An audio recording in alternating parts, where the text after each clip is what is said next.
Chevy's got that ad campaign, new old ad campaign. See the USA in your Chevrolet. Just wait for that 6.2 to blow.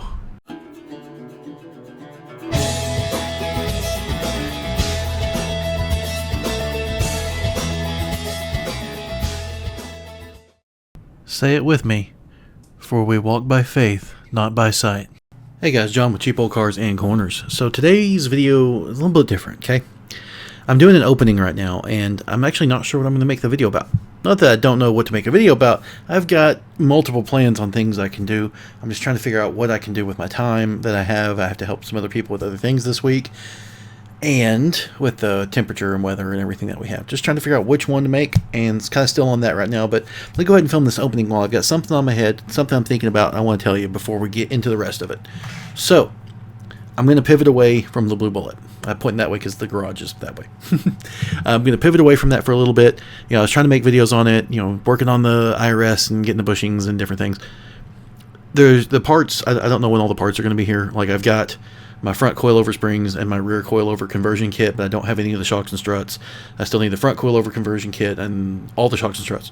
And the rear springs, still need my subframe connectors and a few other little things. So, don't know when that stuff's going to get here, and I don't want to keep kind of inching this thing along. I just want to wait for a bunch of it to come in and then jump on it and knock out a big chunk. I want to do the front first. Now, one thing I didn't know, I actually have to cut the K-member a little bit for the front control arms. I got the Maximum Motorsports front control arms. I'm going to have to cut the K-member a little bit where they go in, the metal pieces that stick out. You have to cut it back a bit. I don't really know why, but I'll figure that out when I get there. Didn't know that. Should have read the directions beforehand. I'm not a huge fan of cutting my car, but it's the K-member, right? Something I'm probably going to eventually replace anyway with a Maximum Motorsports K-member. So whatever. I'm not going to cut the body anywhere. I don't like rolling fender lips or anything like that. So yeah, we'll see. Well, I'll just have to do it when I get there. Yeah, I'm just going to wait until more stuff's here, because if I keep making these tiny little videos of just like inching this thing along. Also, are you a content creator if you don't have a tripod somewhere in the background of some scene? I don't think you... No, whatever. But yeah, so I don't want to keep inching that thing along and just make these little videos or like 15-minute videos of just me rambling, but then nothing happens on the car. I don't like that. I don't want to do that. You guys don't want to see that. You want to see some progress or some fun stuff. And if there can't be progress and fun stuff, I can talk about different things going on in the automotive world or other things that there are to make videos about. That's what this video is going to be. I'm either, in this video, what you're going to see is either a car comparison or some stuff in the automotive news world. But I don't know where I'm going to go with it yet because I haven't made the rest of the video. I just wanted to get this out while I was thinking about that control arm thing and having to cut. It's just like, had some time, I'm at my desk, I was like, I'll just film something. I like filming stuff. I like doing this. It's a lot of fun. Okay, I got a couple things to talk about. We're going to talk about the Chevy 6.2 and Cleetus. First off, let's get this 6.2 stuff out of the way. Chevy, GM, you have made really great engines for a very long time. The small block Chevy, the Gen 1 and 2. I mean, come on, guys. I had a 97 Silverado, 5.7, okay? The previous owner had gummed up the threads on the oil drain plug.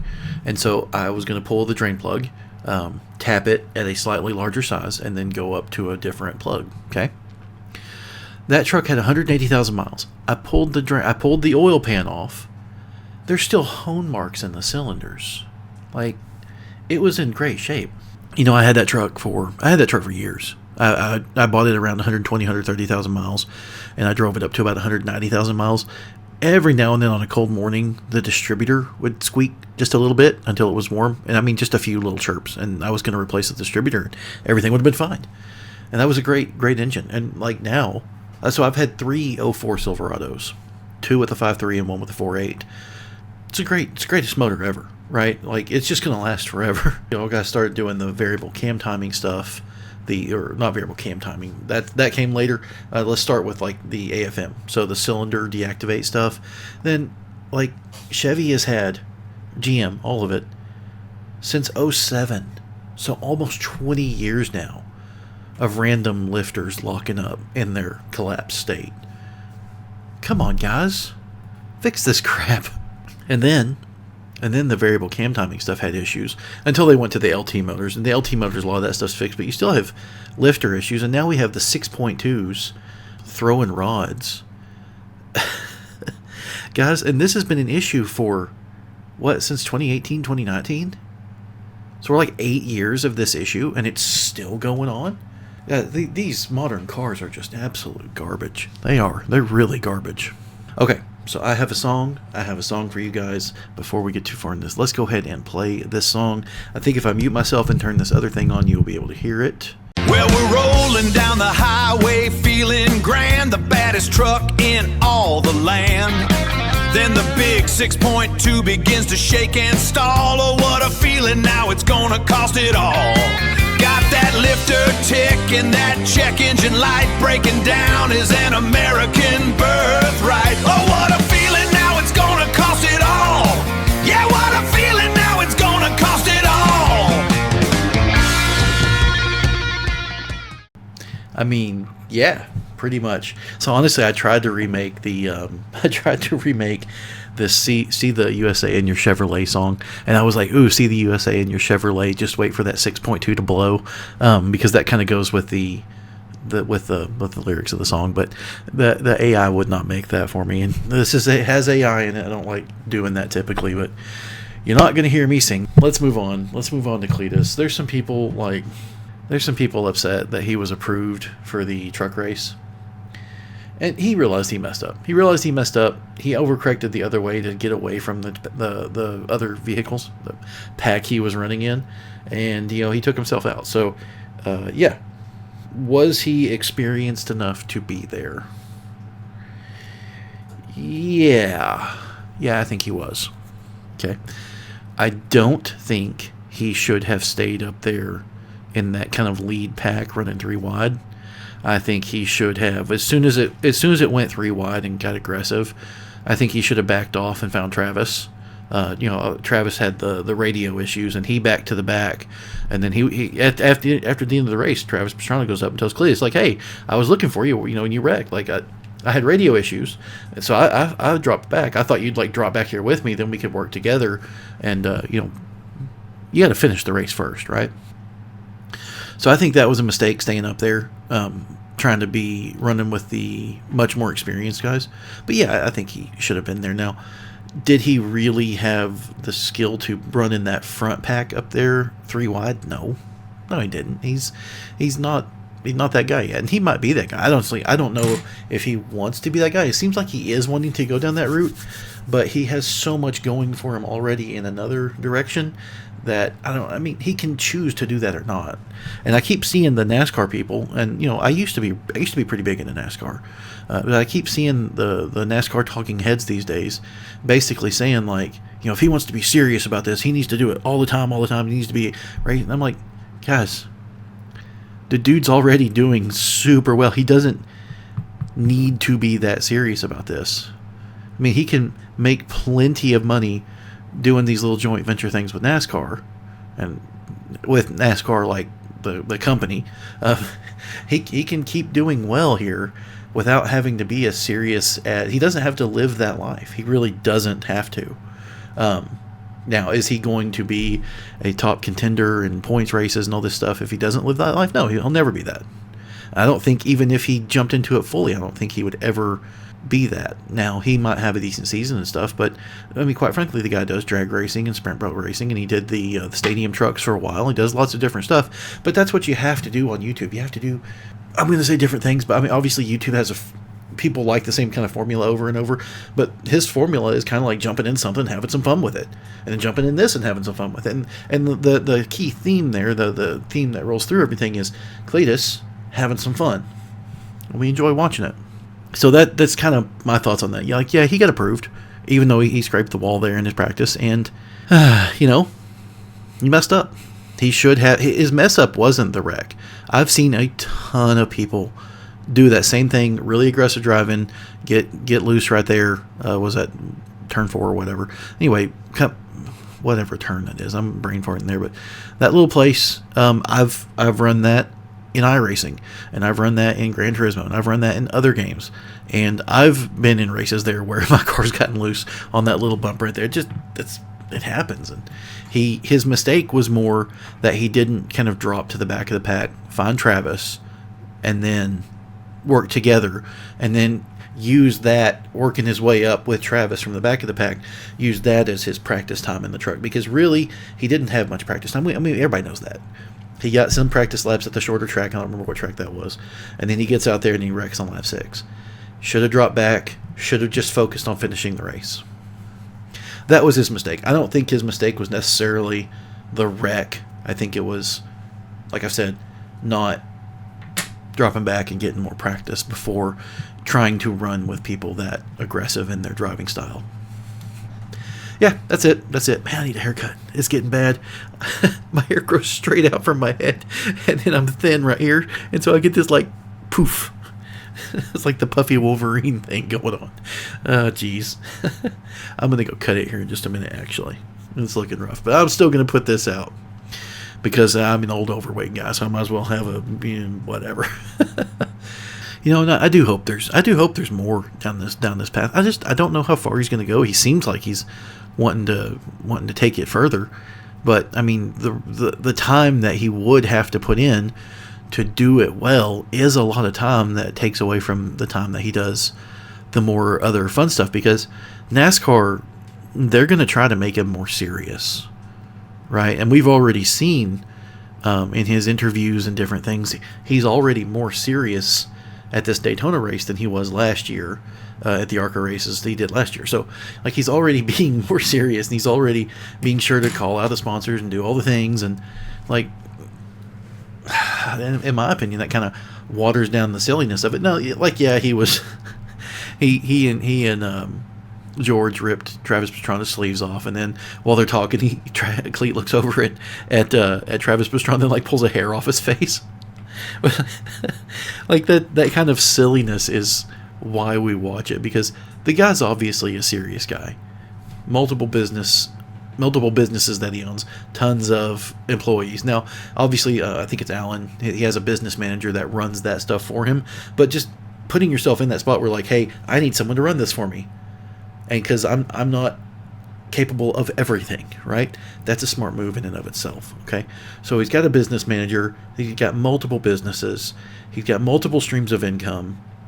They don't really talk about it a bunch, but whereas Matt Carricker, the old Demolition Ranch, when we used to get those fun videos, he had his place down in Texas where they were making shirts for multiple YouTubers. Well, Cleetus does that too. He's got his whole warehouse, and they make merch for multiple YouTubers. So that's multiple streams of income, because he's getting a portion of that. He's going to make a small margin off those things. And then he obviously got his own merch, and then he's got his YouTube ad revenue income, and then he's got sponsorship deals and everything like that, to where he reads ads and gets money on that type of stuff. So the dude's doing well. Doesn't need the NASCAR thing. He needs to make NASCAR fun. And NASCAR, I think, is understanding that. I'm going to back up just a bit before, why should you listen to me on this? My wife and I used to be really into NASCAR. We watched a ton in our early 20s and up through our early 30s. And so this time period, for you guys, so you know, is about 2005 to 2015. And then, I don't know, it just kind of got stale. My wife still hates Kyle Busch. She hates that guy so much. But it's funny. But, it just got stale. It got too just the same thing over and over and over again. And quite frankly, you need those personalities. You need those big personalities, because it's car. I like racing. I'm a car guy. I mean, there's Mustangs, and it's cheap old cars and corners. I like corners, right? But NASCAR does 500 miles, 200 laps around Daytona or something. It does get a little stale, okay? I'm not there for the wrecks. Obviously, the wrecks are exciting and oh my gosh, that's crazy. I hope everybody's okay, It's exciting to see some wrecks, as long as everybody's okay and comes out of it without being hurt, or even getting concussions is bad, because Dale Jr.'s talked about this. He saw people with concussions and stuff, like football players hurting their wives. That's not a good thing. You don't want to go down that path.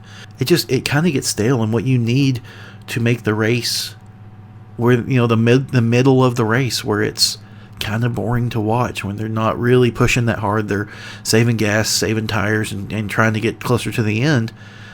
What makes that part of the race fun to watch and to stay around for? Well, quite frankly, it is. I just noticed there's a fire weather warning in my area. It popped up on my other screen over here. It's really dry and windy. Anyway, sorry. You need those personalities. You need that. My channel here only has 566 subs. It's because I have more personality than I show. I'm working on expressing myself more. But a lot of times in public, or even in some of these videos, I come off like a plank of wood. Like, it's just there. And then this happened, and then that, and then this over here. I don't express myself. I used to a lot more when I was young, but I stopped at some point and became just that kind of stoic, boring wallflower guy. I don't know. I did that at some point on purpose. I just got tired of dealing with stuff, I guess, so I shut up. Whatever. Anyway, yeah, you got to have those personalities. You got to be like, okay, where's Dale? Okay, he's right there. All right, okay, so this, Jeff Gordon's coming up and he's trying to push, and okay, when they get together, that's going to be exciting. So then you got something to watch. You're watching 10, 15, 20 laps of one guy working his way up towards another guy that's his rival, right? Even if that's not what's really happening, they're not like trying to work towards their rival. It's just that's how they're positioned, and they're trying to, work their way up the field. That makes it fun. The personalities of it make it fun. It makes a lot of it enjoyable because it's a lot of cars going around. Like if you look at Bristol, it don't matter who's on the track at Bristol. That's just chaos, fun to watch. Who's in first? I don't know. It's just circling around really quick.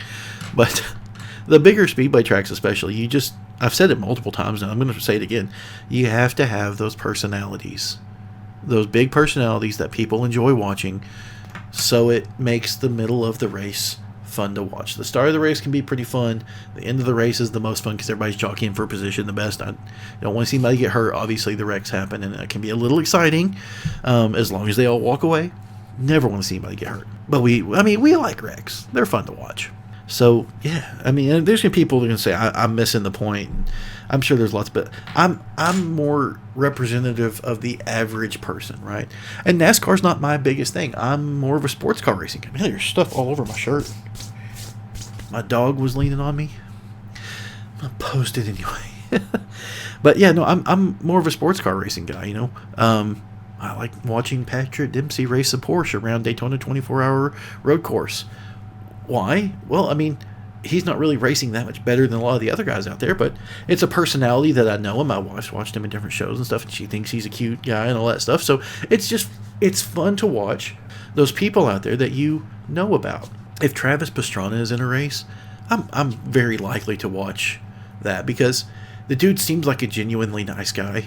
He has pushed himself. He does all kinds of crazy stuff, tons of injuries and stuff, and he still goes out and rides his motorcycles and has fun, and he just lives a life having fun. And you got to respect that. That's awesome. The dude worked his butt off and made enough money, and I'm sure he's still making money doing things, but he's having fun, I think of Travis Pastrana, and this is probably about the best compliment I can give, and Cleetus in kind of the same way when Bandit and Smokey the Bandit is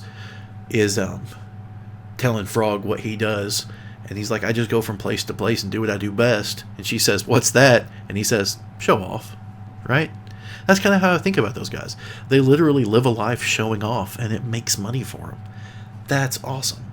And so if NASCAR really wants to keep this growth up, because the viewership that the ARCA and the Truck Series got with Cleetus and Travis Pastrana and Smoke out there, can't forget about that. Because when Cleetus wrecked, I jumped over to Tony Stewart's in truck cam. Right? I watched Pastrana's a little bit, but I was mostly watching Tony Stewart, see how he fared, and then obviously he got wrecked, so that's unfortunate. But I'll watch. If Tony Stewart's in something, I'll watch it. Now he doesn't have the biggest personality, but he seems like a cool dude. He's trying stuff. He went out to Cleetus' thing and tried the hard park the spark thing, and yeah. So That's what I'm there for. It's the people in the car. I think I've said it. I think I've said it multiple times. I've been recording for 20 minutes now. I've said it. NASCAR needs to do that. NASCAR needs to focus on that. The cars don't have to be that fast. They don't have to be that technologically advanced. They really don't. You got to have people driving them that we're interested in watching. That's it. All right. See the USA and your Chevrolet and wait for that 6.2 to blow. I'll see you guys in the next one. Have a great weekend.